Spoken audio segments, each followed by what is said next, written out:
I've been with Scania 5 years now, purely on the marine side. Previous to that, I was with Cummins for 27 years, so quite a lot of experience in the marine market. What I'm going to cover today, obviously you're all here for the IMO3, but I'd like to give you a little bit of introduction into Scania itself, and then I'll talk about some alternative fuels, and then we'll get into the IMO3. Scania was born in 1891 in a little town called Södertälje, which is just south of Stockholm. They initially started building rail cars, and then they went on to building bicycles, and then eventually engines, and then they went into truck. As everybody knows, the truck world, bus and coach. In 1950, they became the dealer and distributor for Volkswagen Beetle. So, and you'll see a little bit later when we move on that we've had a very good close relationship with Volkswagen ever since then.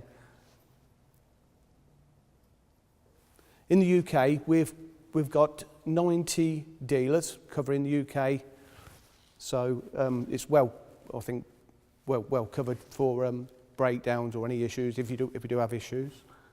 So we build in Sweden and Brazil. They build all the engines. We have other plants around the world, Netherlands, India, Finland, Poland, and they're normally cab builders, chassis builders, and so forth. A few years ago, Volkswagen actually purchased Scania, so we are part of the Volkswagen group, along with these other premium brands, Ducati, MAN, Scope, Bentley, Lamborghini. So it's quite a...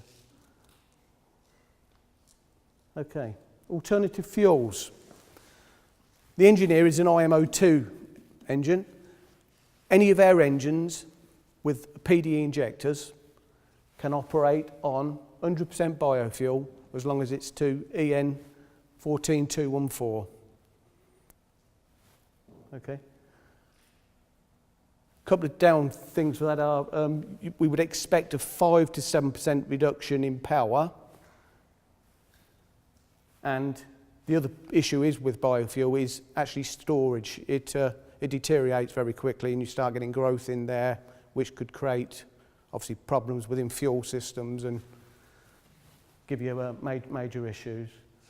Alternatively, we can also operate 100% on HVO, hydrogenated vegetable oil. We would expect a 3 to 5% reduction in power with that, but you don't have the issues with that fuel in storage.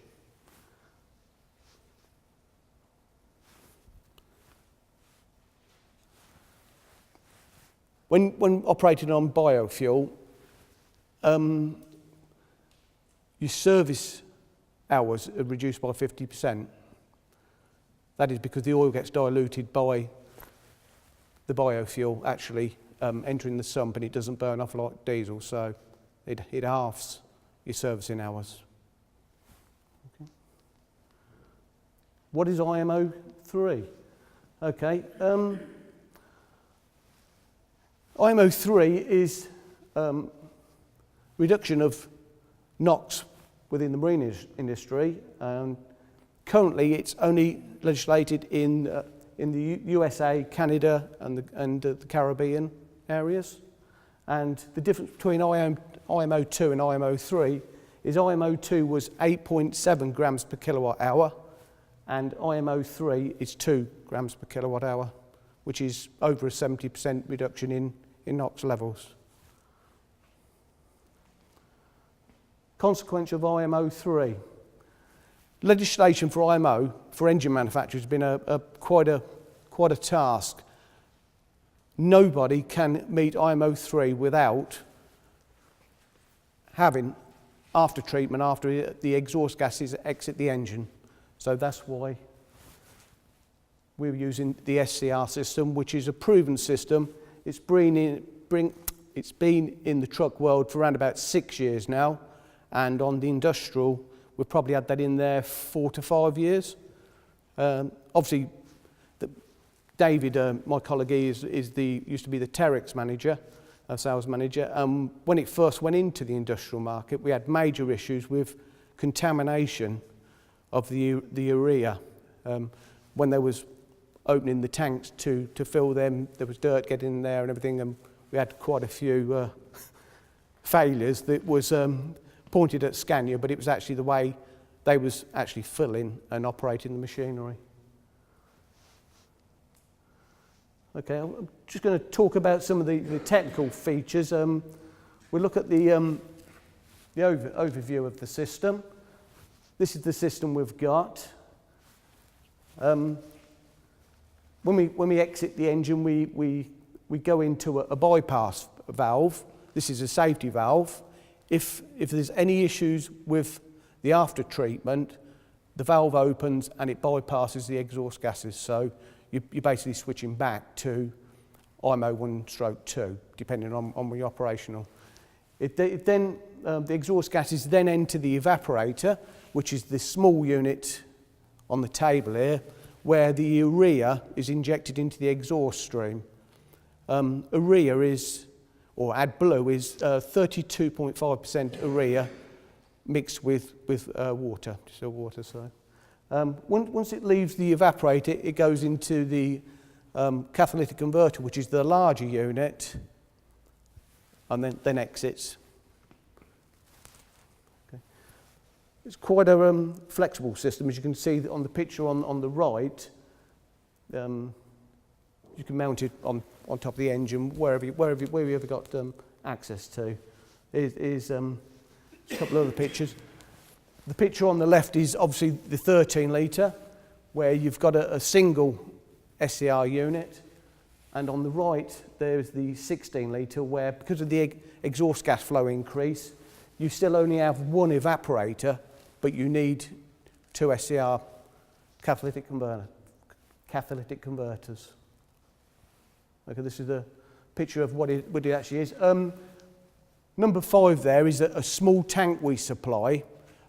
This holds 16 litres of urea, and that is purely there to maintain the flow through the injector nozzle to keep that cool. So it's down to the shipyard to come up with another tank for the bulking of the SCR, of the urea. Okay. Scania supply that tank with the pump and a filter. You get the diverter valve and the evaporator and SCR unit. There's a NOx sensor before and after the after treatment. Okay. Installation. This is going to give some boat builders a little bit of an headache, I think. There are maximum distances that the units can be fitted between each other and leaving the engine. They're there. I don't need to go through all of those, but what you can have is a total of 540 degrees of bends once exiting the engine into the catalytic converter. So you can have 390s into the evaporator and then 390s into if the cat is required, or any combination of that.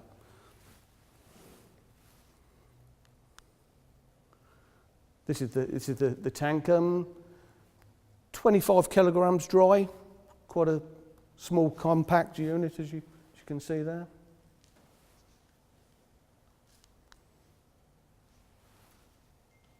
The SCR catalyst.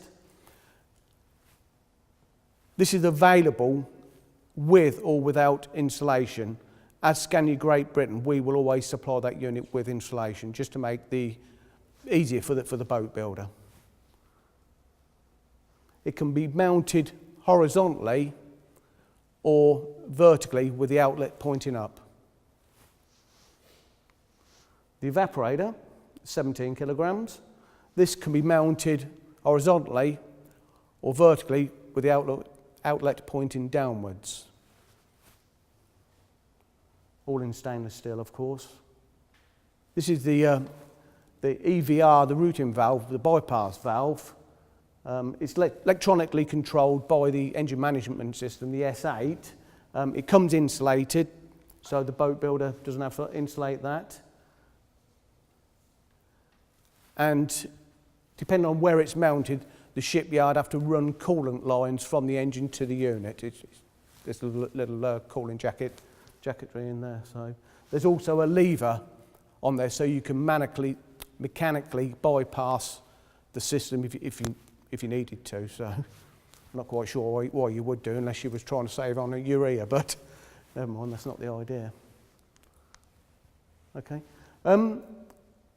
There's a test vessel out in Sweden, running between the islands, and called the Silver Pelon, and that's got 3 Scania engines in it. It originally had 3 IMO2 engines, 13 litres, but some 2 years ago they changed the port and starboard engine and put IMO3 units in there with a complete Scania after treatment system in there. And as you can see there, the saving on NOx is quite a significantly lot. It's 77% less than what it was when it was running on the IMO2. So a couple of other samples of the way the systems can be configured. Obviously this is going to be a bit of a headache for people repowering, I would have thought, rather than new builds. I know boat designers are probably going to squeal and shout about the size of the units and the additional weight. Current product range. On propulsion, they've only developed the 13 litre up to now, giving you a power range from 350 horsepower up to 550. They will be developing the 9 litre and extending into the 16 litre. They started mid-range because obviously with the technology, with low power engines, you need to keep heat within the system for it to work. So with the lower power engines, they've got to try to find some way of maintaining that heat.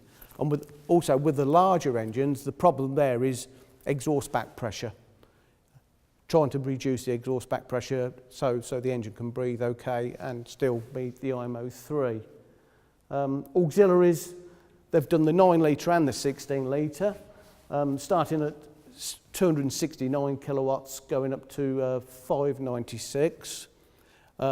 In IMO2, our current product range is 220 horsepower up to 1150. So that's the range that could possibly go over into IMO3, subject to development and things working. And the auxiliaries, we start at 199 kilowatt and go up to 640 kilowatt. Fuel comparisons between IMO2 and IMO3. The way the engine's been designed is they're giving something around 4 to 5% fuel saving on diesel for the same power. But of course you've got the addition of the urea, and on average that's around about 9% of the fuel consumption. On the Silver Pelon, the operation mode, that's up actually, the actual cost of operations is actually reduced since they went to IMO3. So they've actually got a reduction in operating costs, mainly on fuel burn.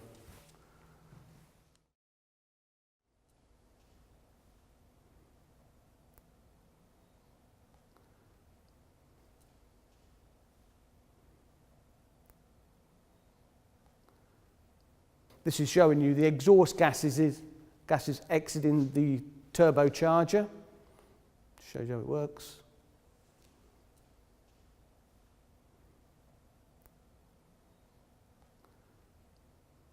Goes into the evaporator. Urea is injected into the exhaust stream, through into the catalytic converter, and then exits.